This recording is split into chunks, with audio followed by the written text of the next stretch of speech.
আসসালামু আলাইকুম। রান্নার সুব্রতা চ্যানেল থেকে সবাইকে ধন্যবাদ। আজ আমি করে দেখাবো খাসির গোশত থেকে পাক্কি বিরিয়ানি। ঈদের পরে আমরা সাধারণত গরুর গোশত থেকেই বিরিয়ানি করে থাকি, কিন্তু খাসিও অনেকে আমরা দিয়ে থাকি। সেক্ষেত্রে আমি সুবিধার্থে খাসির গোশত থেকে একটি পাক্কি বিরিয়ানি দেখাচ্ছি। আমি প্রথমেই 1.5 কেজি পরিমাণে খাসির গোশত নিয়েছি। এটা কেটে ভালোভাবে ধুয়ে নিয়েছি। 1.5 কেজি গোশের মধ্যে আমি দিয়ে দিব 1 টেবিল চামচ রসুন বাটা এবং 1.5 টেবিল চামচ পরিমাণে আদা বাটা। বিরিয়ানিতে সাধারণত আমরা একটু আদা বাটাটা বেশি ইউজ করে থাকি। আর এরপরে দিয়ে দিব 1 টেবিল চামচ পরিমাণে ঝালের গুঁড়া। যদি ঝালের পরিমাণ অনেক বেশি হয় তাহলে আপনি 1 চা চামচ পরিমাণে ঝালের গুঁড়া ব্যবহার করবেন। আর এরপরে আমি দেব ধনিয়ার গুঁড়া 1 টেবিল চামচ পরিমাণে। আর একটা কথা বলে রাখি, আমি কিন্তু কখনোই বিরিয়ানিতে জিরা ব্যবহার করি না, শুধু ধনিয়া দিয়েই বিরিয়ানিটা রান্না করি, আর শাহি জিরাটাই ব্যবহার করি বিরিয়ানির ক্ষেত্রে। এরপরে আমি দিয়ে দিব গরম মশলা গুঁড়ি 1 চা চামচ পরিমাণে এবং বিরিয়ানির মশলা দিয়ে দেব 1 টেবিল চামচ পরিমাণে। এই বিরিয়ানির মশলাটা আমি বাসায় করেছি। আমি বিরিয়ানির মশলাটাও আপনাদের একদিন দেখিয়ে দিব। যেহেতু সময় স্বল্পতার কারণে আমি রেগুলার ব্লগ দিতে পারি না, তবে চেষ্টা করব এখন থেকে রেগুলার আপনাদের ব্লগগুলো দেওয়ার।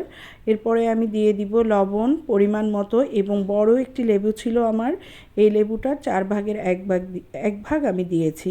লেবুটা দেওয়ার চেষ্টা করবেন, কারণ লেবুতে কিন্তু একটা ব্যাড স্মেল চলে যায় এবং আপনার বিরিয়ানির টেস্টটাও কিন্তু অনেক ভালো হয়। আর দিয়ে দিব টমেটো কেচাপ বা টমেটো সস 1 টেবিল চামচ পরিমাণে। এই টমেটো সসটাও কিন্তু বিরিয়ানির টেস্টটাকে বাড়িয়ে দেয়। আর চাইলে আপনি এর মধ্যে দিতে পারেন টেস্টিং সল্ট। সাধারণত বিয়েবাড়ির বিরিয়ানিগুলোতে টেস্টিং সল্ট ব্যবহার করে, বাসাবাড়িতে আমরা দেই না। তারপরে আমি মাঝে মাঝে সামান্য পরিমাণে টেস্টিং সল্ট দিই। আর টেস্টিং সল্ট যদি স্কিপ করতে চান তাহলে 1 চা চামচ পরিমাণে চিনি দিয়ে দিবেন। আর আমি এরপরে দিয়ে দিব আপনার টক দইটা দিয়ে দিব আমি হাফ কাপ পরিমাণে। আর এর মধ্যে আমি আরও দিয়ে দেব ব্লেন্ডার করা বাদাম। বাদামটা আমি কিন্তু বিরিয়ানিতে অতিরিক্ত ব্যবহার করি না, খুবই সামান্য দেই।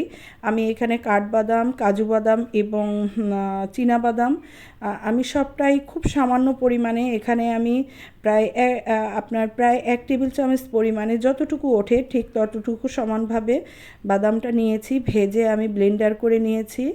আর নিয়ে এই যে বিরিয়ানিটা যে গোশতটা আমি রেডি করেছি, এটা কিন্তু আমি প্রায় ওভারনাইট আপনার মেরিনেট করে রেখেছিলাম।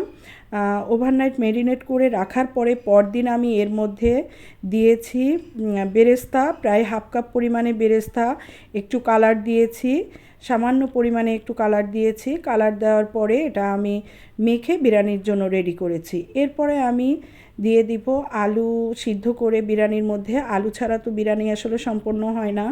আলুটা আমরা বাসায় সবাই পছন্দ করি, আর আশা করি সবাই আলুটা পছন্দ করে। আর আলুটা যদি আপনি এইভাবে ভেজে নেন তাহলে কিন্তু বিরিয়ানিতে আলুর টেস্টটা আরও বেড়ে যাবে। আপনি আলুটা কাটা আলুর মধ্যে আমি চিনি, সামান্য পরিমাণে চিনি, কালার এবং লবণ দিয়ে আধা ঘন্টা মেখে নিব। মেখে আমি একটু ঘি আর 1 কাপ তেলের মধ্যে এই আলুগুলো ভালোভাবে ভেজে নিব। ভেজে আমি গোশের মধ্যে আলুগুলো আমি গোশের মধ্যে দিয়ে দিয়েছি। এরপরে আমি একটি ননস্টিক প্যানে দারচিনি, এলাচ, তেজপাতা এবং হাফ কাপ পরিমাণে তেল এবং 2 চামচ পরিমাণে ঘি দিয়ে ভালো করে একটু ভাজা দিয়ে আমি এর মধ্যে দিয়েছি 1 কেজি পরিমাণে চাল, যেটা আমি আধা ঘন্টা ধুয়ে রেখেছিলাম। সেই চালগুলো আমি এই তেলের মধ্যে দিয়ে হালকা করে ভেজে নেব। ভেজে আমি পোলাও ভাতের মতো করে রান্না করে নেব। এখানে আমি পানিটা ব্যবহার করেছি চালের উপরে 1 কড় পরিমাণে পানি দিয়েছি। আপনারা আপনাদের বুঝ মতো দিতে পারেন, আবার আমার মতো করেও দিতে পারেন। এবার ননস্টিক প্যানে যে বিরিয়ানির গোশতটা রান্না করে নিয়েছি সেটা একটু ঝোল ঝোল থাকা অবস্থায় ননস্টিক প্যানে ঢেলে নিয়েছি। ঢেলে আমি যে পোলাও ভাতটা রান্না করেছি সেই পোলাও ভাতগুলো উপরে আস্তে আস্তে করে বিছিয়ে দিয়েছি। দিয়ে এর মধ্যে আমি একটা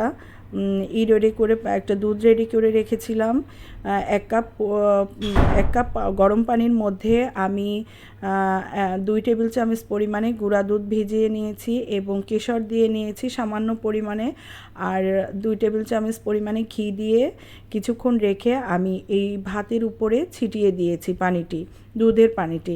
আর দিয়েছি বেরেস্তা প্রায় 1 মুঠ, আমার হাতের 1 মুঠ পরিমাণে বেরেস্তা উপর থেকে ছিটিয়ে দিয়েছি এবং সামান্য পরিমাণে জর্দা কালার দিয়েছি।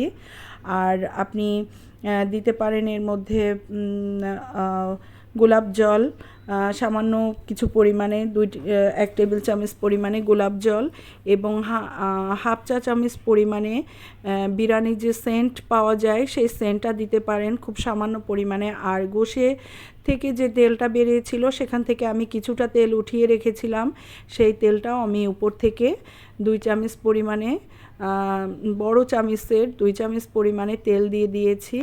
দিয়ে আমি একটা